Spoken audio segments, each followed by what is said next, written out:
বিয়েতে 51টা শাড়ি পেয়েছিল মেয়েটা। অষ্টমঙ্গলায় ফিরে এসে আরও 6টা। এত শাড়ি একসঙ্গে সে জীবনে দেখেনি।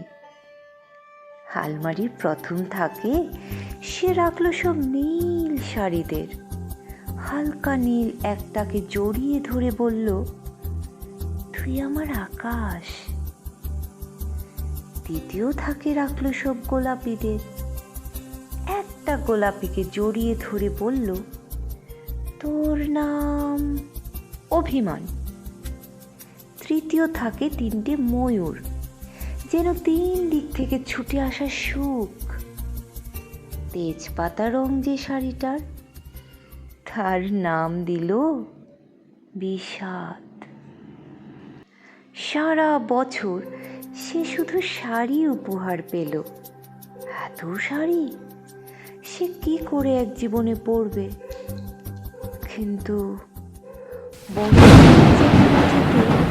ঘটে গেল সেই ঘটনাটা। সন্ধ্যের মুখে মেয়েটি বেরিয়েছিল স্বামীর সঙ্গে চাইনিজ খেতে। কাপড়ে মুখ বাঁধা 3টে ছেলে এসে দাঁড়ালো। স্বামীর তলপেটে ঢুকে গেল 12 ইঞ্চি উপর থেকে নিচে, নিচে নেমে ডান দিকে, যাকে বলে এল। পড়ে রইল খাবার। চিলি ফিশ থেকে তখনও ধোঁয়া উঠছে। এর নাম রাজনীতি, বলল পাড়ার লোকেরা। কিন্তু সেই থানও এক ঝটকায় খুলে নিল 3 জন পাড়ার মোড়ে। একটি সদ্য নগ্ন বিধবা মেয়ে দৌড়াচ্ছে আর চিৎকার করছে, বাঁচাও, বাঁচাও, বাঁচাও। পেছনে 3 জন, সে কি উল্লাস!